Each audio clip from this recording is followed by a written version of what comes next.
So Randy, here's the deal. This is the 70th anniversary of Stateline Speedway. And we, through the Chautauqua Sports Hall of Fame, are sort of rifling our way through doing interviews of people who were late model champions. You were a late model champion. You hit a list. Congratulations. Well, thank you. I don't know if you're getting an award or a bag of peanuts from Randy. I don't know what's going to happen. Tell us a little bit about your mom and dad, Randy. You know. Well, my dad died when I was very young. Mm-hmm. And I'm trying to think, do you remember, Laura, how old? 13, 14. Yeah, I was probably 13, 14, something like that. And my mother, she didn't have any professionalism. I mean, she went to work at a furniture store selling furniture. Mm-hmm. And we had it rough for quite a while. So that's very basic how my background was. Where did you grow up? Well, before my dad died, we had moved up on the end of Hunt Road Mm-hmm. in a little brick house, the last one on the right, second from the last on the right. And of course, I went to school at Panama, played basketball up there with Jim McElrath, my coach. Mm-hmm. And we had very successful teams playing basketball, actually. Well, talk a little bit about that, because we had the benefit of interviewing Jim a few years before he passed, and he talked a lot about those teams and you specifically. Yeah. So talk a little bit about Panama and the sports and maybe Jim as well. Well, Mr. McElrath, Jim, was really a mentor of ours. He would push you, but he didn't push you too far where you quit. And that's the one thing I liked about him, thinking back. In fact, I went and visited him probably, Laura, a week before he passed away. I heard he wasn't doing too good. He was over there on Prather Avenue, I think, in the old age home. But his mind was brilliant. He remember Randy, when we played Sherman and he remembered details like you couldn't believe. And I'm thinking, holy moly, how does he know all that? Yeah. And he was like a mentor. I mean, he pushed hard. When I played basketball for him in Panama, he talked the board into putting up glass backboards at either end, which we didn't need because there was nobody sitting behind there. Mm-hmm. So I remember this like it happened yesterday. He was always coming in after practice. We'd go down and get started.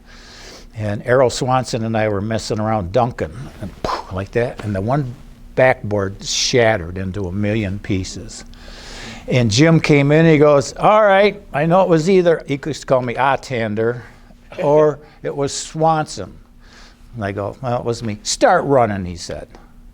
I said, okay. It kind of caught me off guard. So I ran and I ran and I ran some more. And finally I said, you know what, I'm quitting. No, I'm not quitting. So I ran and I ran, and that repeated itself a few times. Here's all these glass little chunks all over the place, So I have a lot of memory of Mr. McElrath.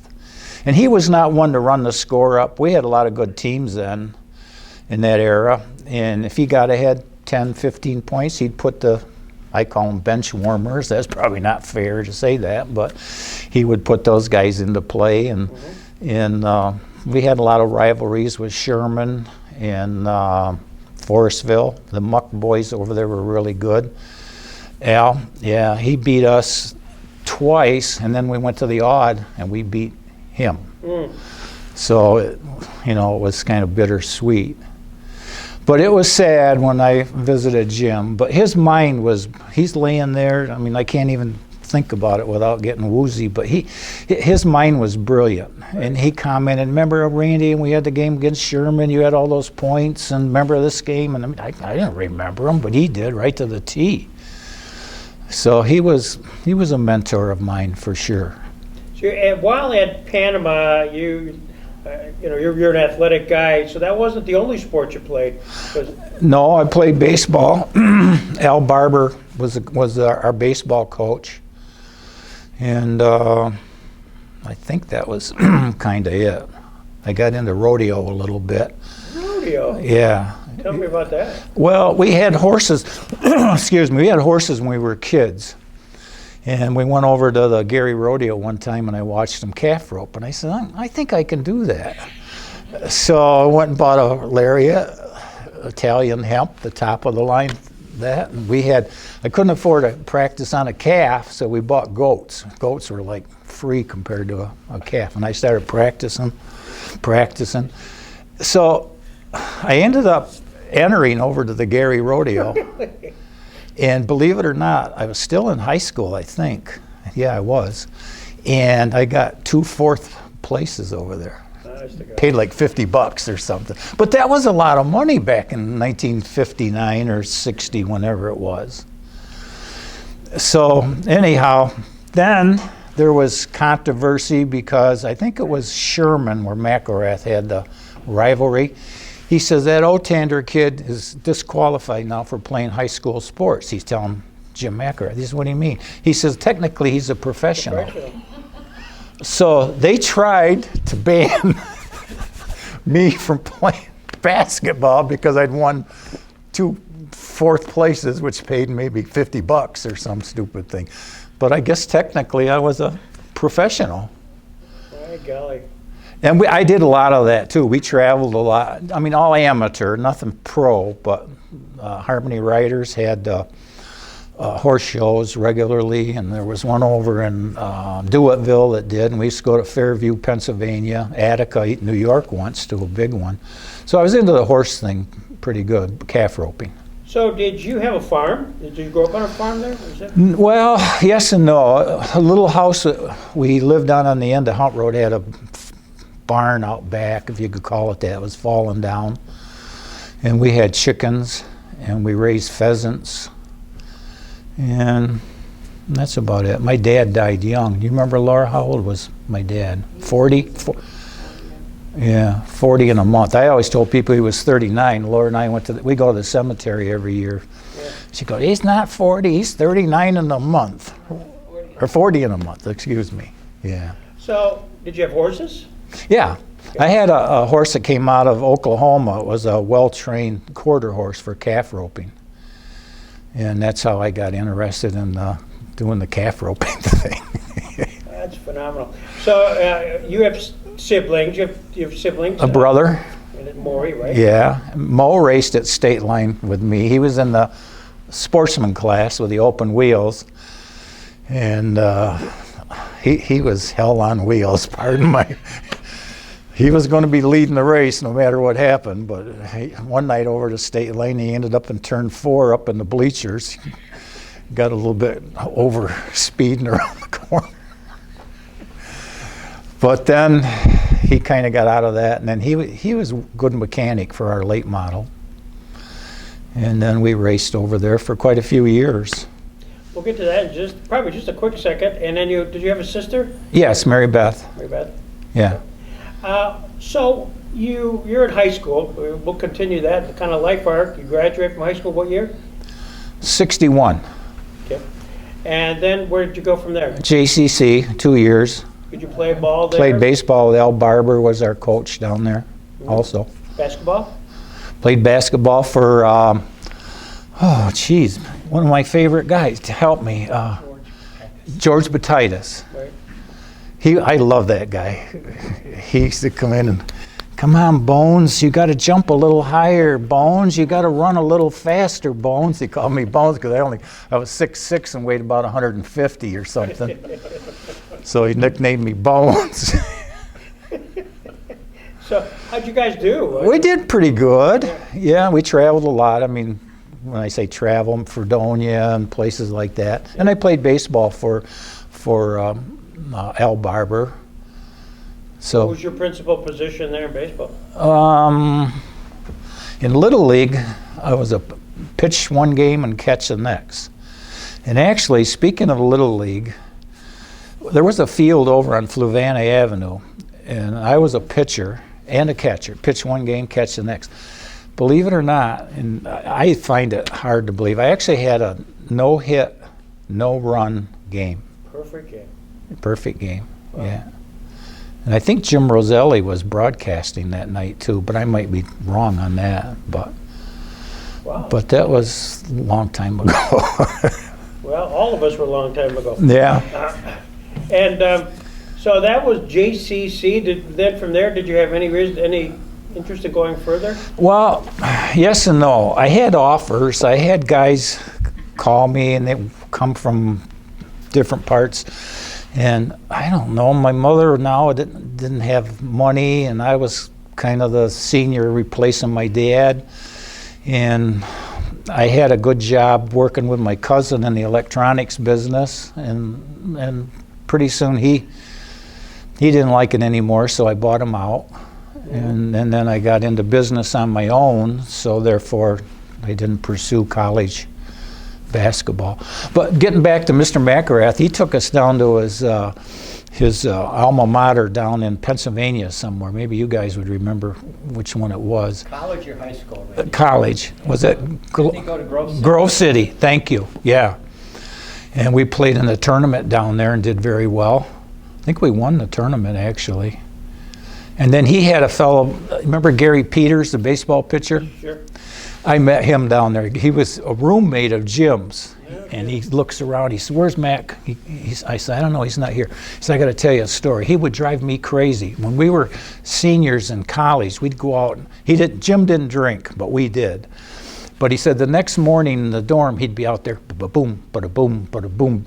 We're trying to sleep with hangovers. McElrath's out there bouncing. I always thought that was funny. But yeah, we played in a Christmas tournament. He took us down to Grove City.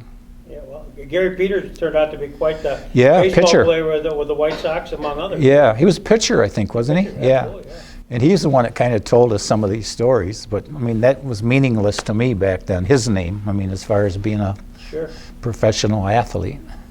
But. So then now you're back in business, and at some point you become a motorhead. You decide to do...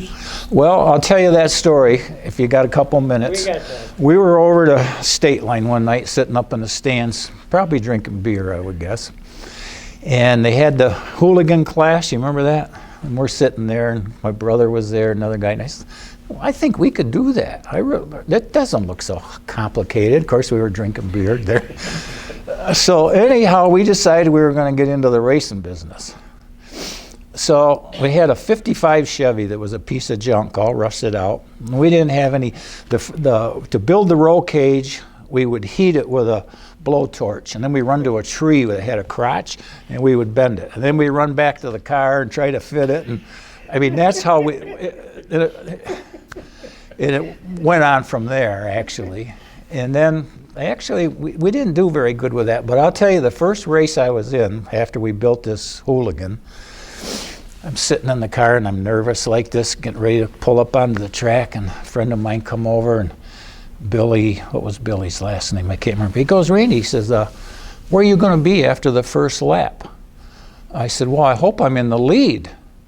He goes, "No, you're not going to be in the lead." He says, "I had my seat belt hooked here, and then we hooked it way over there where the passenger would sit." So I go barreling down the straightaway, whip it into the turn. Whoa! And that was the start of our racing career there. So you're in hooligans, and this would have been about the early 70s, mid-70s? Probably. Yeah. So that's your first class. You're the driver.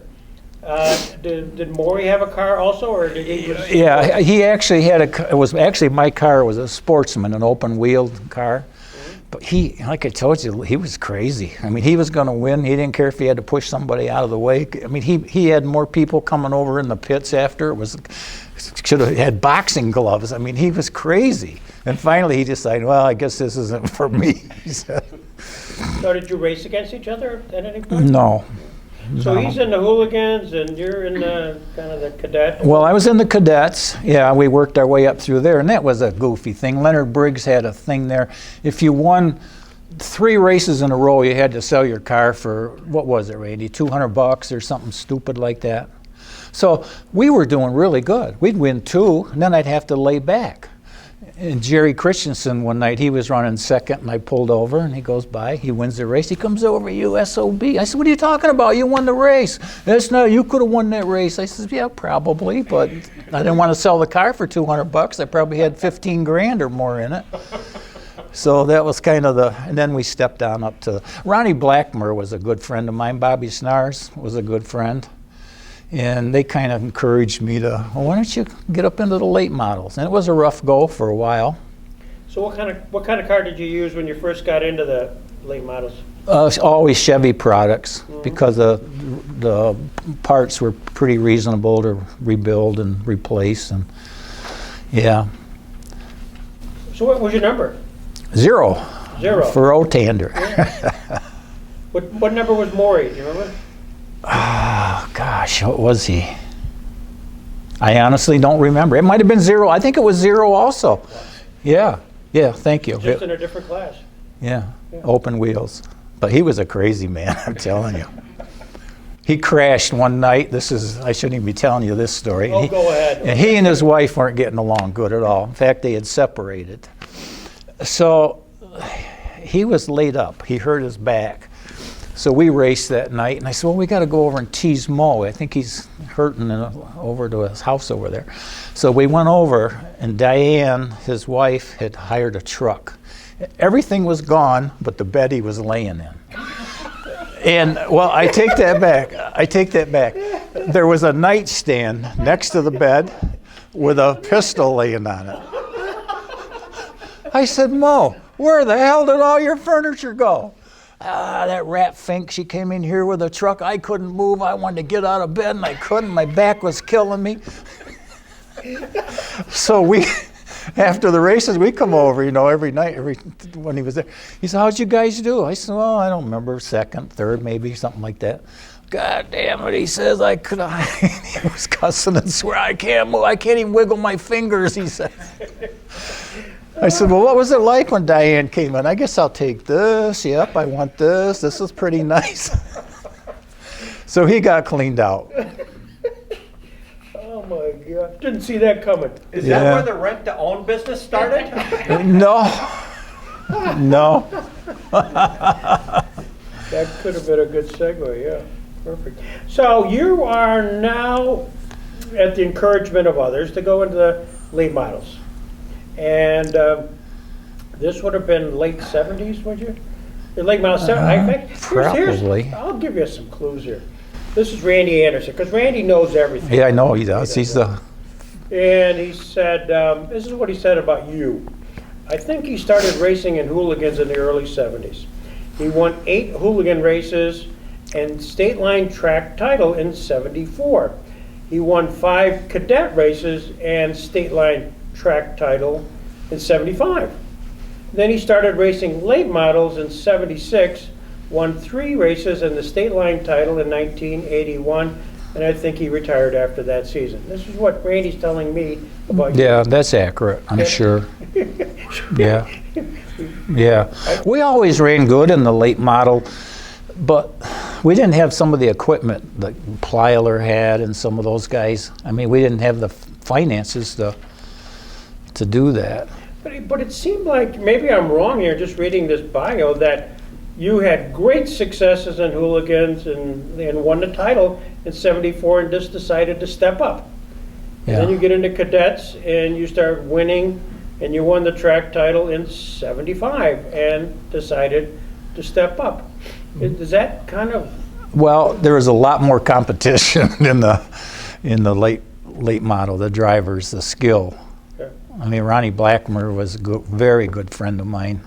Ronnie knew nothing about chassis, but boy, could he drive. I mean, he was probably, he and Bobby were probably the 2 best, in my opinion, humble opinion, I might add. Yeah.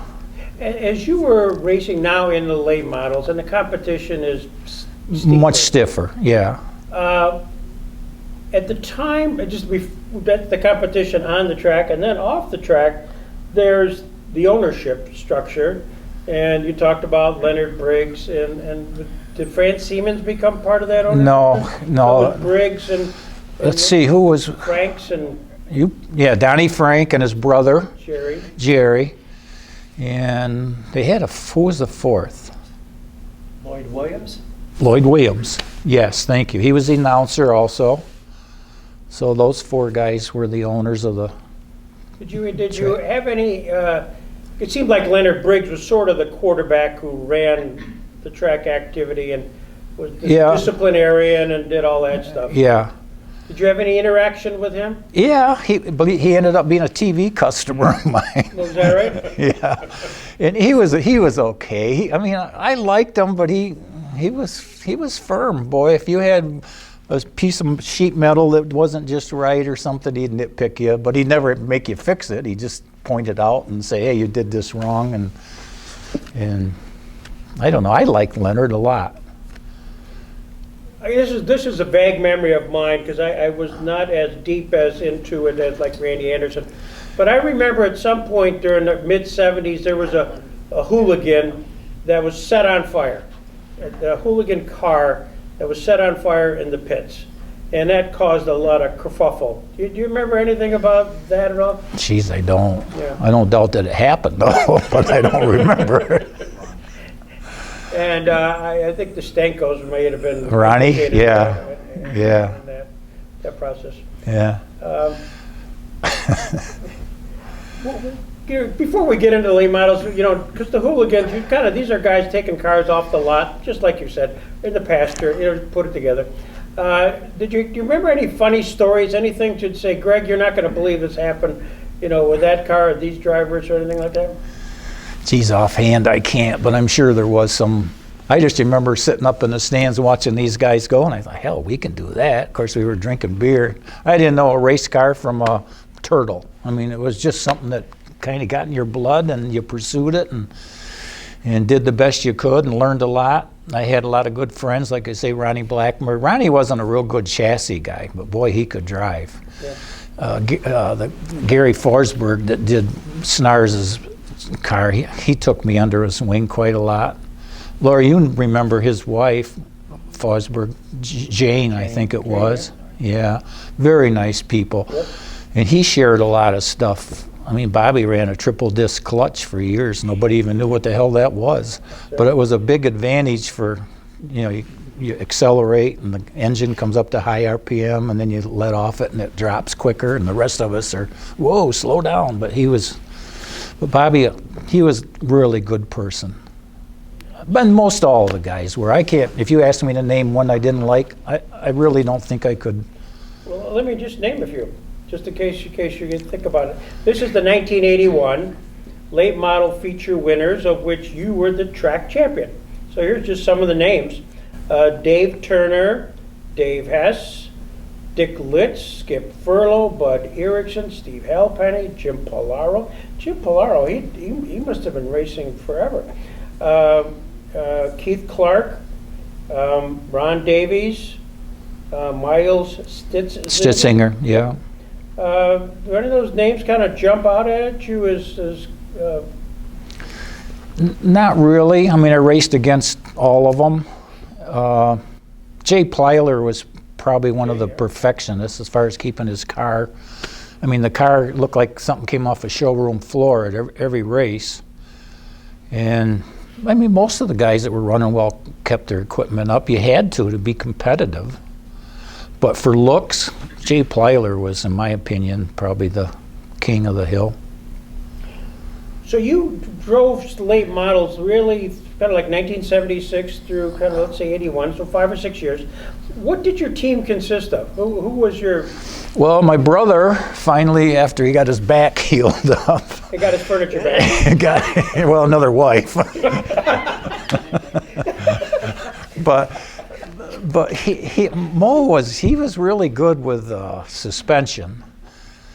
And we had a couple guys that was building engines for us, and they were really good.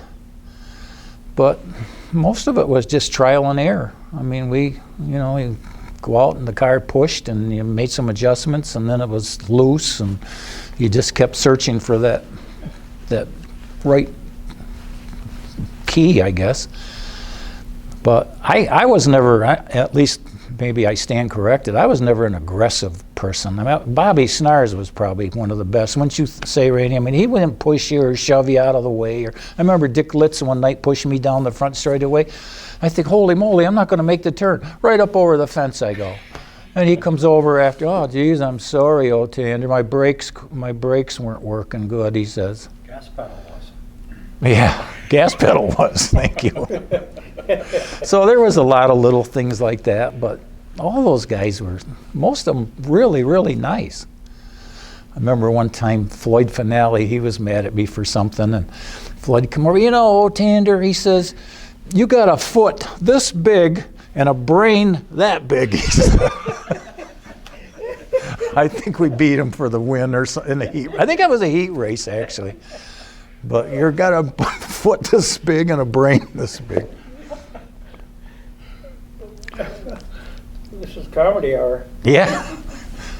But Well, you, you know, there were some real veterans at the time. We mentioned Floyd, and I see Jim Polaro's name. I mean, Yeah. those guys have been around a long time. yeah. Probably the best race I ever witnessed over there was a heat race with Polaro and Bobby Snars. They were side by side for what were heat races? 8 or 12 laps? 8 laps. I mean, they were like side by side, every lap.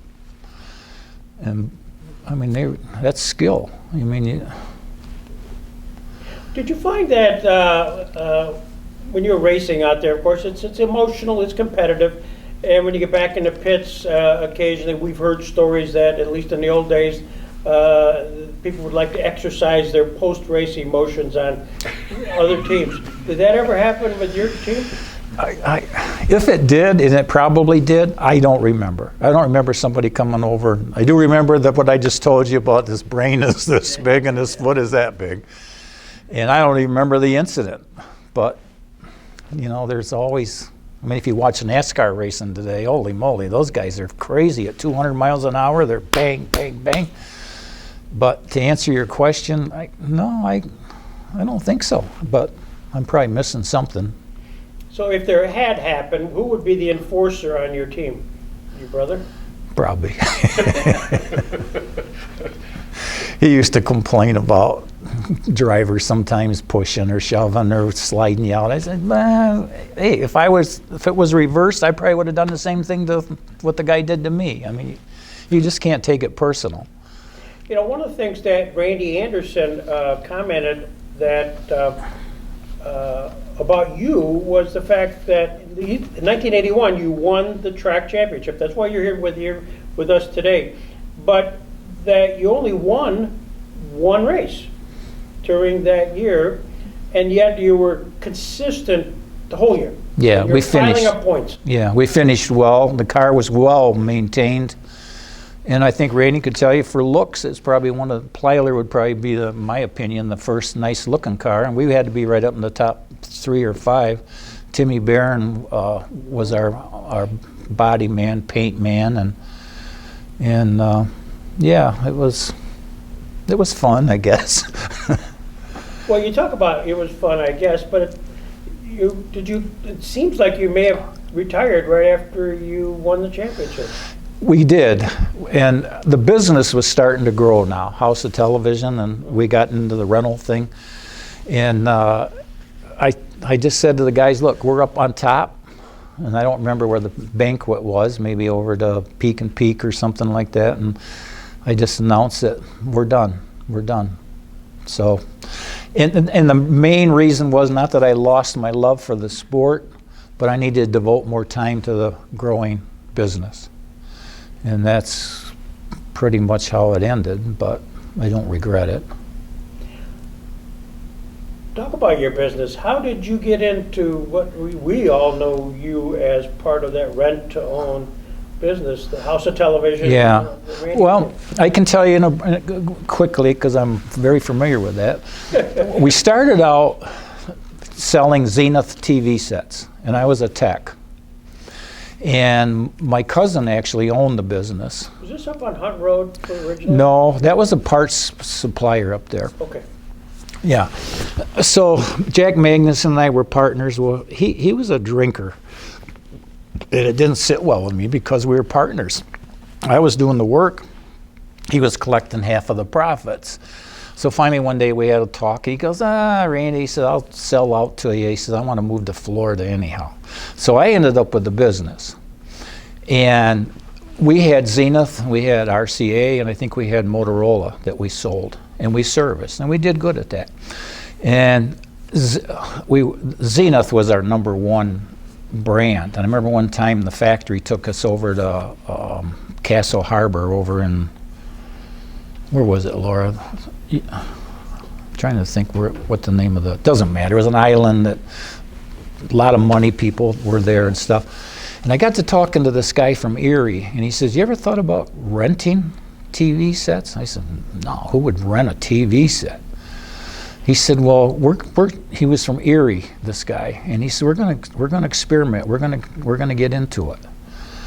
So I had a friend that was a door-to-door Fuller Brush salesman, and one day I said, "Hey, while you're out there, Ron, peddling your wares, ask somebody if they'd be interested in renting a TV set." And he'd come back with orders. And we started out just like that. We didn't know what we were doing. We didn't have a clue. So somebody would say, "Well, who do you rent TVs to?" I said, "Well, it could be the poorest person in Jamestown, or it could be the President of the United States." "Oh, don't give me that crap."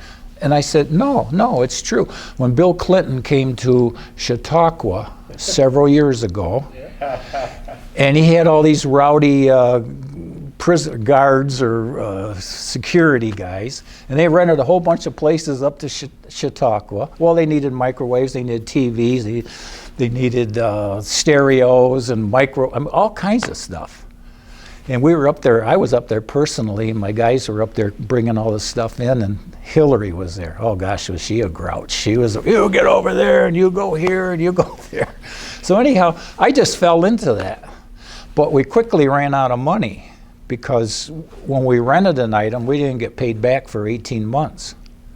So I said to my brother Mo, I said, "Hey Mo, how'd you like to be a partner in a thriving business?" So I got him. He didn't have a lot of money saved up, but a few $1,000. And then this other kid that was going, he was was it a Fuller Brush salesman or something that went door to door back then, and was selling vacuums or something. His name was Ron Austin, so I had him as a partner. And then one of my TV techs, I said, "Hey, Charlie, you want to be a partner? You got any money?" "Yeah, I got some money." "Okay, you're a partner." So that's how we got started. And we had, when I sold out, what did we have, Laura? 20 stores or 20? Somewhere in the 20 stores. And that's how it grew. So you went to, I mean, did you franchise it, or did you own them all? No, we owned them all. But other stores like Rent-A-Center, they're still doing, and there's a couple other big rental companies.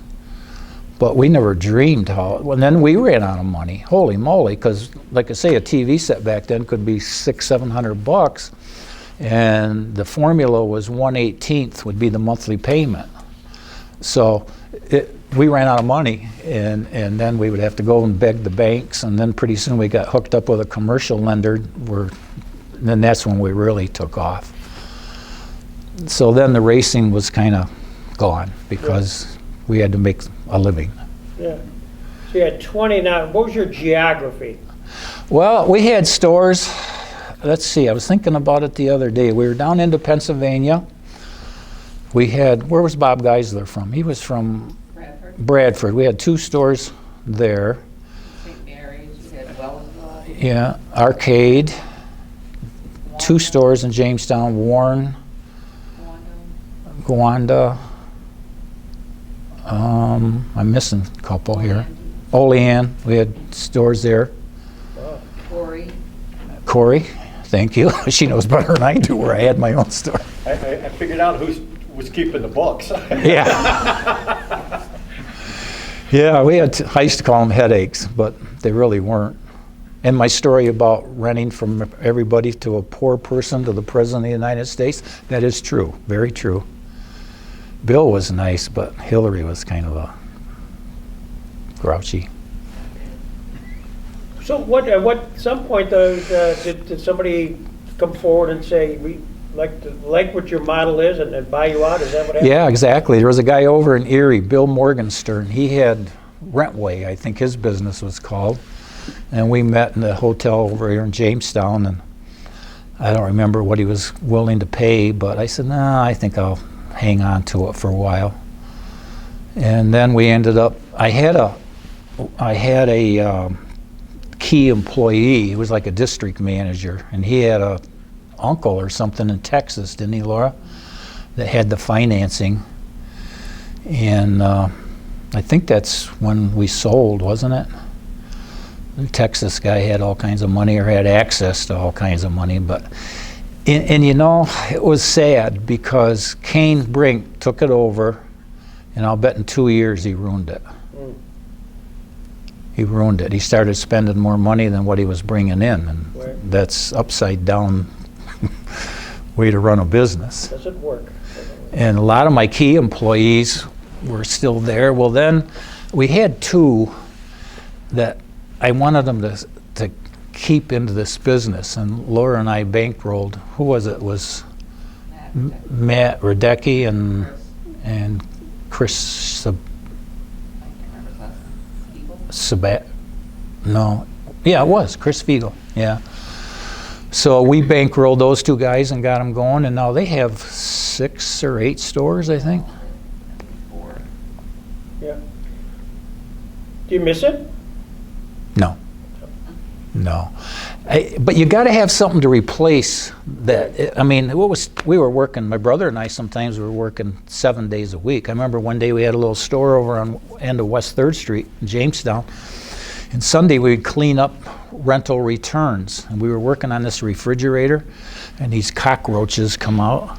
I said, Mo, if they all lifted at the same time, they could lift that refrigerator up. There was thousands of them underneath this refrigerator. And we were power washing and spraying them with Raid, and finally I said, I don't know. Maybe we ought to think about it. And we'd made a lot of money then, and just kind of lost interest. And then I kind of got back into the farming business. We raise horses, and what else we got? Chickens, and You do the hay. and I'm a hobby hay. I tell people I'm a grass farmer. I grow hay and bale hay, and we probably do, I don't know, what do we do a year? 2,000-3,000 probably. Wow. Yeah. We have a beautiful place. I mean, it's just fun to drive by. Well, stop by. Don't come in and visit. Come in.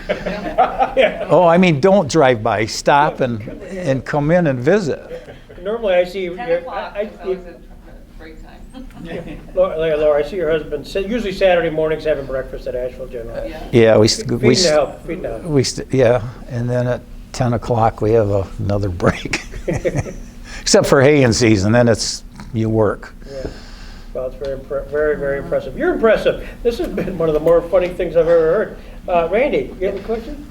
Randy, you were known for driving the Coke machine. Right.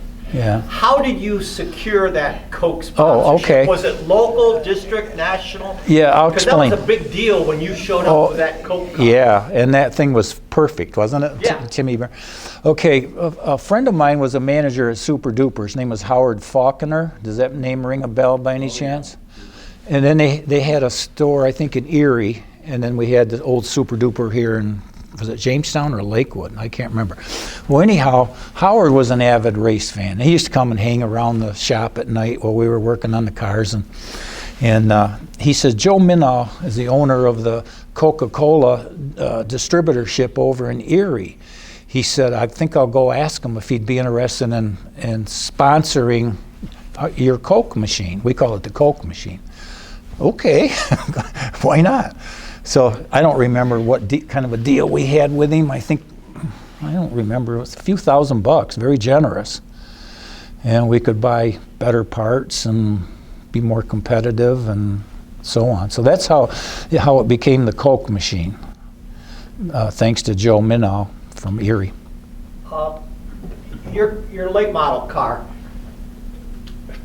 at that time, roughly, is when the store-bought chassis started to show up. Yes.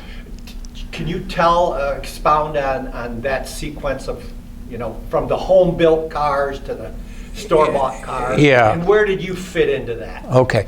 Well, the Southern racers had dirt racing figured out far above us. When I say us, the Northern racers.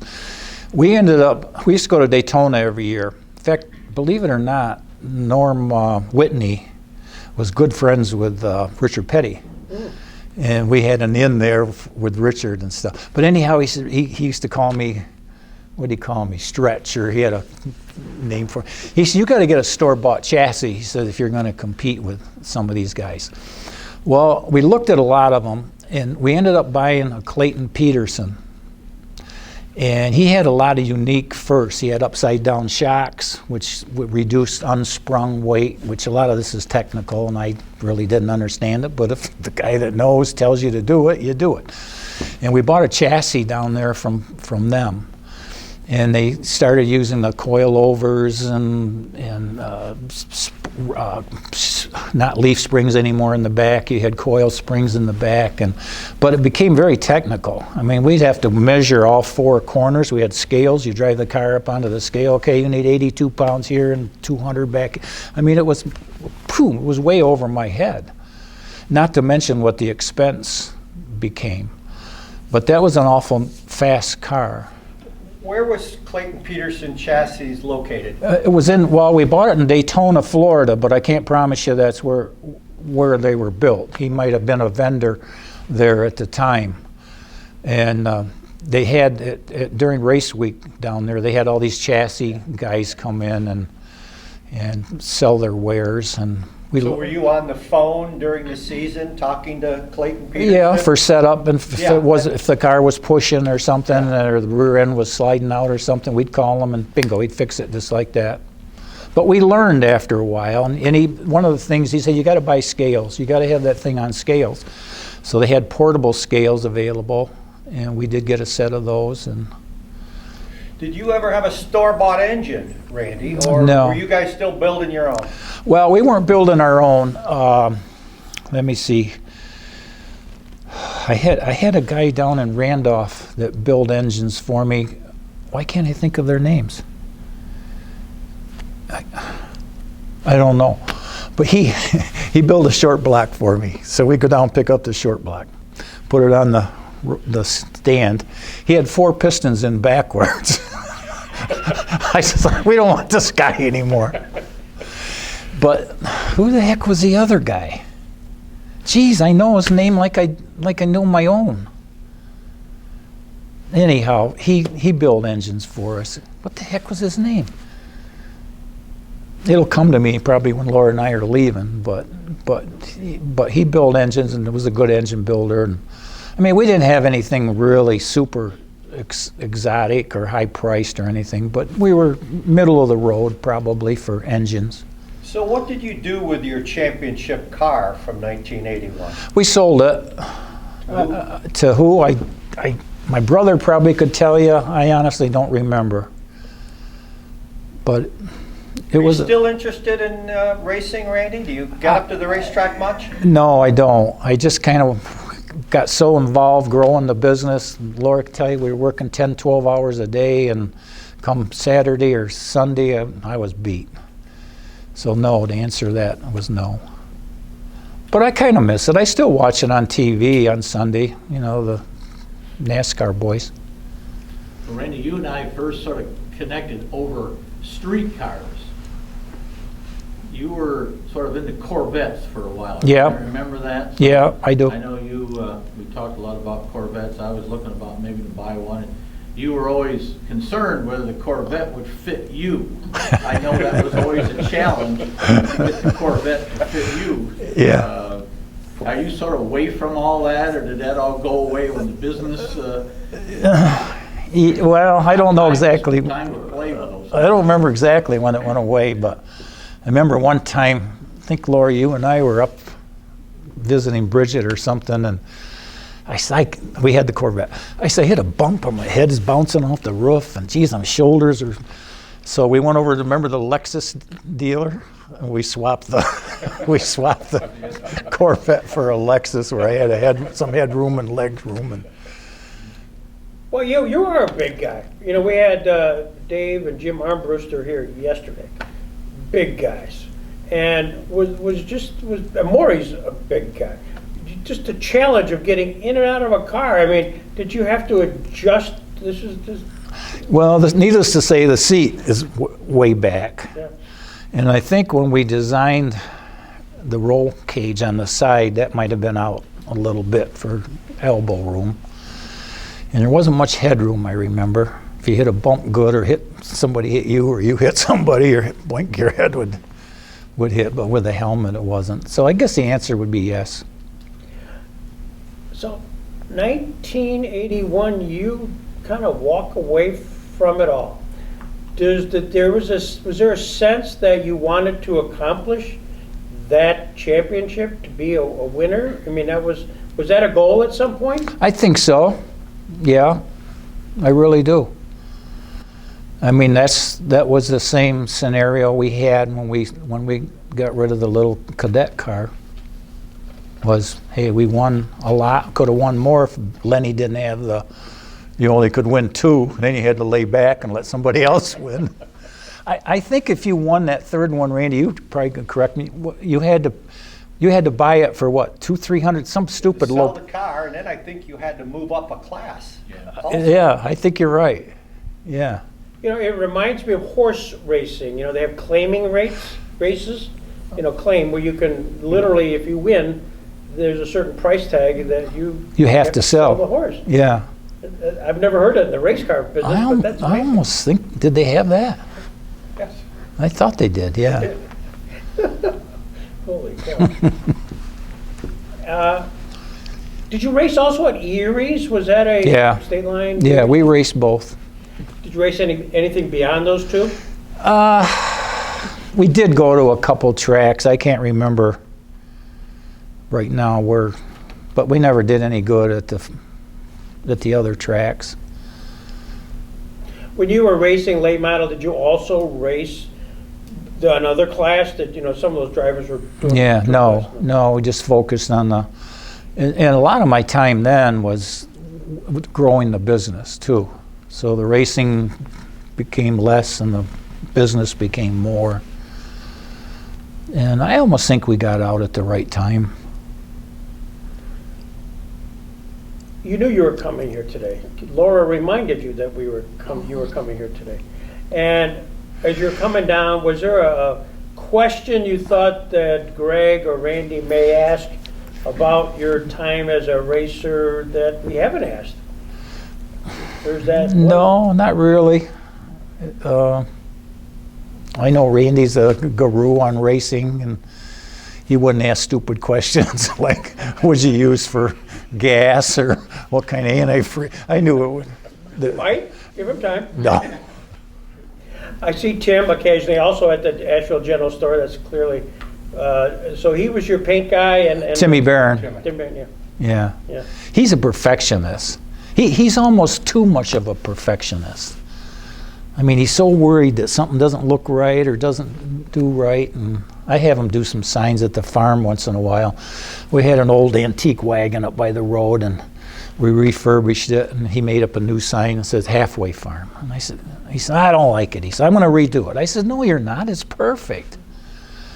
And then I distracted him because the wagon was wasn't perfectly straight, so I didn't know how to, if I wanted the sign level with the road or with the level, or did I want it level with the wagon? And, I mean, that's how fussy he was. I said, who the hell cares? It's perfect. But not the way he looked at it. But you need people like that. You got to surround yourself with people that are somewhat anal, I suppose. I don't know.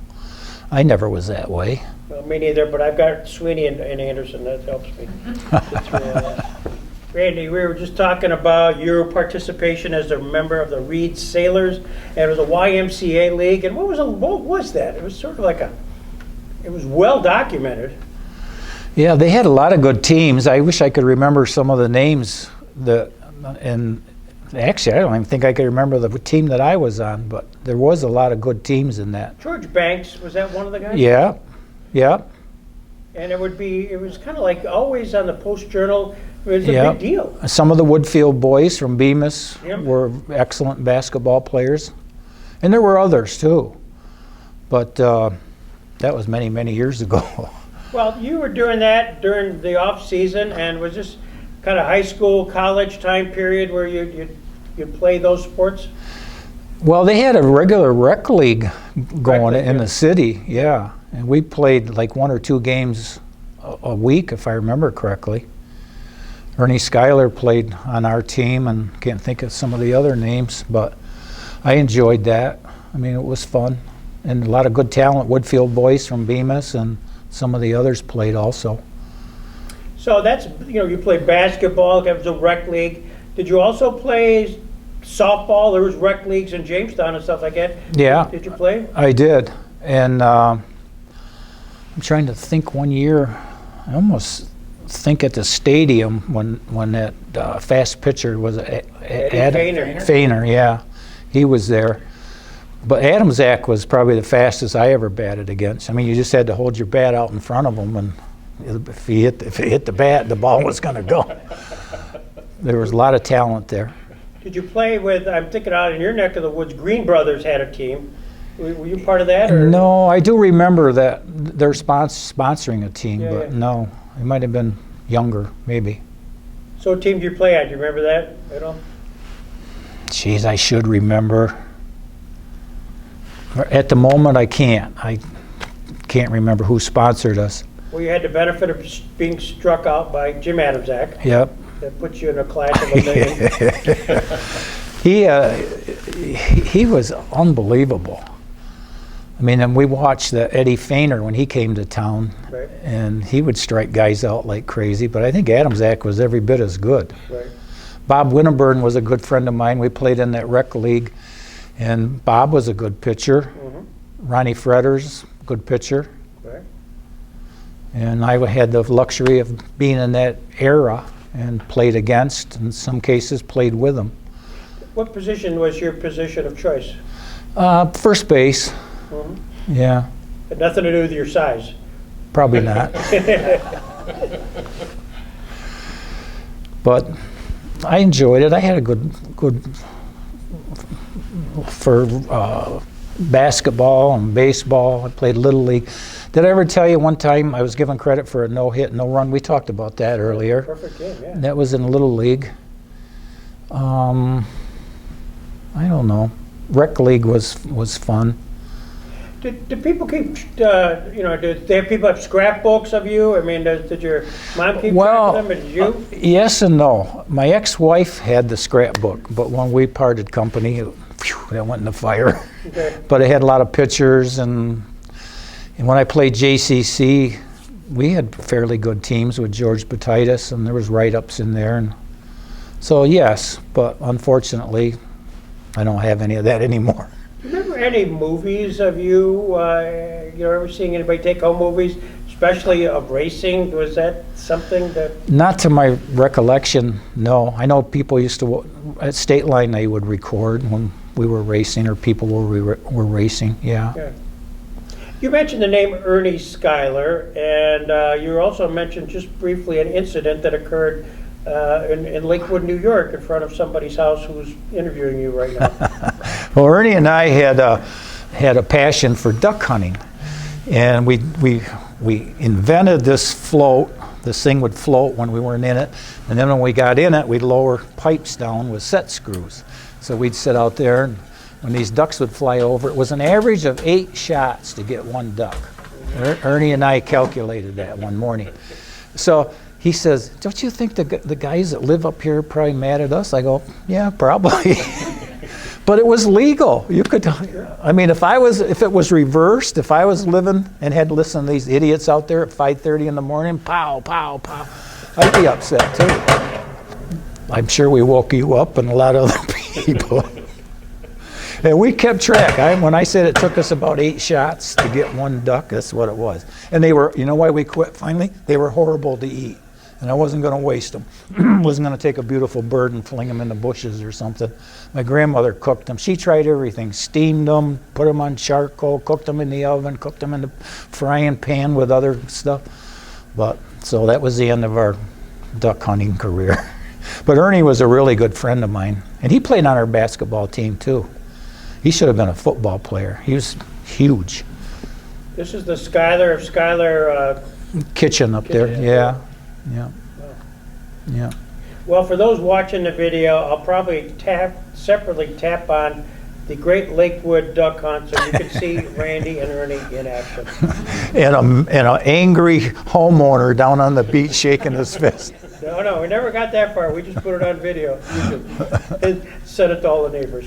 All right, well, now we've identified him, who he is, right here. Randy Otander. Geez, that was many years ago, wasn't it? It was. Yeah. Well, this has been fantastic, Randy. I really appreciate it, and we're going to get Sure. a picture with you guys here in just a second. And you're one of the champions, and I appreciate your time. Thank you. Appreciate it. Appreciate the invite.